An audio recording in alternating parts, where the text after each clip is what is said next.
AP BJP అధికార ప్రతినిధి భాను ప్రకాష్ రెడ్డి సంచలన వ్యాఖ్యలు చేశారు. కలియుగ ప్రత్యక్ష దైవం తిరుమల నుంచి మొదలైన ప్రక్షాళన ఎఫెక్ట్ తాడేపల్లికి తగిలిందన్నారు. సాక్షాత్తు వెంకటేశ్వర స్వామి ధనంపైనే గత ప్రభుత్వం కళ్లు పడ్డాయన్నారు. టీటీడీ పనుల్లో మాజీ టీటీడీ చైర్మన్ కరుణాకర్ రెడ్డి కమిషన్లు తీసుకున్నారని ఆరోపించారు.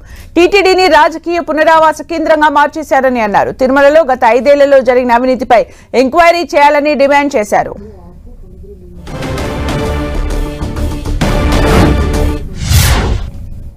ఆంధ్రప్రదేశ్లో జరిగినటువంటి అవినీతి అరాచక విధానాల మీద ఒక ప్రక్షాళనకు శ్రీకారం చుట్టారు. దానికి మొదటిగా కలియుగ ప్రత్యక్ష దైవం వెంకటేశ్వర స్వామి సన్నిధిలో అక్కడున్నటువంటి ఈవో ధర్మారెడ్డి మార్పుతో శ్రీకారం చుట్టారు. ఆ ప్రకంపనలు తాడేపల్లి ప్యాలెస్కి తగిలినాయి. కొండ మీద మారిస్తే ఇక్కడ తగిలింది వైబ్రేషన్స్. వణికిపోతున్నారు. ఎందుకంటే మామూలుగా నేను దాదాపు 27 సంవత్సరాలు రాజకీయాల్లో ఉన్నా ఏ రోజు ఇంత అవినీతిమైనటువంటి ప్రభుత్వాన్ని చూడలేదు. సాక్షాత్తు వెంకటేశ్వర స్వామి ఖజానా మీద కూడా వీళ్ళు కన్నుబడింది. మా దగ్గర ఆధారాలు ఉన్నాయి. టీటీడీ చైర్మన్గా ఉన్నటువంటి కరుణాకర్ రెడ్డి గారు టీటీడీ చరిత్రలో ఏ చైర్మన్ తీసుకోలేని విధంగా 10%, 15% టీటీడీ వర్క్లో కమిషన్లు తీసుకున్నారని చెప్పి శ్రీవారి భక్తులు అనేక మంది మాకు ఫిర్యాదు చేయడం జరిగింది. దాదాపు 200 కోట్ల రూపాయల పైచిలకు కమిషన్లు వచ్చాయని చెప్పి శ్రీవారి భక్తులు చెప్తున్నారు టీటీడీ వర్క్స్ నుంచి.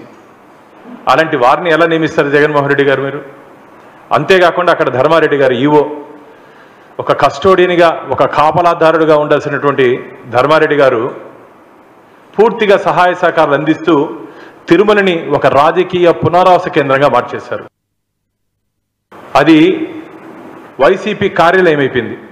ఎంత దిగజారుడికి దిగేశారంటే పూర్తిగా ఇన్ఛార్జీలకు కూడా టికెట్ ఇస్తున్నారు. ఇన్ఛార్జీలకు ఏం సంబంధం అండి?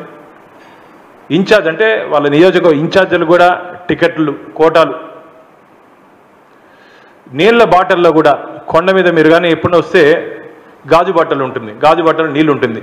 అది కూడా అధికార పార్టీ నాయకులకి వాటా ఉందంట భక్తులు చెప్తున్నారు. నేనైతే ఆశ్చర్యపోయా. మొన్న నేను పోతే కొండకి పోతే నాకు తెలియదు ఇన్ని రోజులు ఉందని. సరే తీసుకొని వచ్చి తాగితే అన్న దీంట్లో కూడా ఉందినా అన్నారు. ఏముంది అని అడిగిన. ఉందినా అన్నారు. ఏముంది చెప్పి అంటే అన్న అందరికి వాటా పోతుంది దీంట్లో అన్నాడు. ఎంత సిగ్గుచేటండి! ఇది చాలా దారుణమైన విషయం. ఎందుకంటే తిరుమల అంటేనే ఒక పవిత్ర పుణ్యక్షేత్రం. ఈ ప్రపంచంలోనే తిరుమల అనేది ఒక ఆధ్యాత్మిక క్షేత్రం, ప్రపంచ ఆధ్యాత్మిక రాజధాని. ఇలాంటి క్షేత్రంలో ఇంత అవినీతికి మీరు నమ్మరు మిత్రులారా. రూముల దగ్గర నుంచి, ప్రసాదాల దగ్గర నుంచి, టికెట్ల దగ్గర నుంచి మొత్తం